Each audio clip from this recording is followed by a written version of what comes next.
Assalamualaikum warahmatullahi wabarakatuh. Perkenalkan, nama saya Safai Satria, SI 23A dengan NIM 231031123. Di sini saya akan melakukan penjelasan tentang supply chain management secara keseluruhan, penjelasan tentang bullhead effect dan gambaran 5 proses dalam SCOR, dan contoh 1 studi kasus dalam rantai pasok. Yang pertama itu manajemen rantai pasok. Manajemen rantai pasok atau SCM adalah proses yang mengkoordinasi berbagai aktivitas dalam rantai pasok, mulai dari sumber bahan baku hingga pengiriman produk ke konsumen. Adapun tahap utama dalam SCM yaitu pertama, pengadaan bahan baku, memilih pemasok, menegosiasi harga, dan memastikan pemasok bahan baku sesuai kualitas dan kuantitas yang dibutuhkan. Kedua itu produksi dan pengolahan, mengubah bahan baku menjadi produk jadi, melibatkan proses manufaktur, perakitan dan pengemasan serta pengujian berkualitas. Yang ketiga itu distribusi dan logistik, mengatur penyimpanan, transportasi dan pengiriman produk dari gudang ke berbagai lokasi, baik dari toko retail, distribusi ataupun konsumen akhir. Yang keempat ada customer service dan manajemen return, memberikan layanan pelanggan yang optimal, menangani retur produk, dan mengelola proses pergantian atau perbaikan produk yang rusak. Selanjutnya itu ada efek bullhead. Permasalahan rantai pasok ada 4.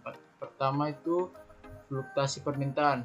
Permintaan yang tidak stabil di tingkat konsumen dapat menyebabkan ketidakseimbangan pasok di hulu rantai pasok.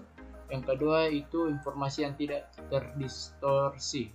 Penundaan informasi dan kesalahan dalam perkiraan permintaan dapat memperburuk fluktuasi di setiap tahap rantai pasok. Yang ketiga, pembelian panik. Distribusi dan pemasok cenderung membeli lebih banyak produk untuk mengantisipasi permintaan yang tinggi sehingga memperbesar masalah overstock. 4. Biaya yang meningkat. Ketidakefisienan dalam rantai pasok akibat efek bullhead dapat meningkatkan biaya penyimpanan, transportasi, dan kehilangan barang.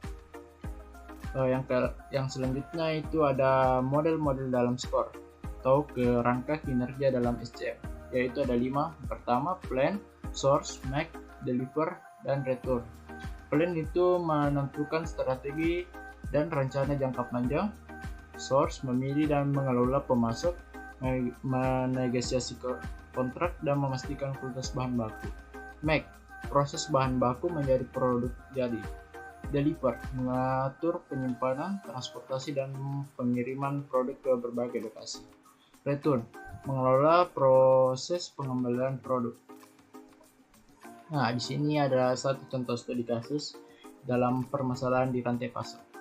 Perusahaan retail fashion online zaman now mengalami penurunan penjualan dan keluhan pelanggan terkait keterlambatan pengiriman. Analisis menemukan bahwa masalah ini berasal dari sistem inventaris yang tidak efisien. Di sini ada akar masalahnya itu ada 5. Pertama adalah penurunan penjualan, keterlambatan pengiriman, sistem inventaris yang tidak efisien, kurangnya integritas data, dan perkiraan permintaan yang tidak akurat. Solusi atau langkah strategi yang bisa dilakukan yaitu pertama, implementasi sistem inventaris, yang kedua, peningkatan akurasi permintaan, yang ketiga, optimalisasi logistik dan pengiriman, keempat, peningkatan layanan pelanggan.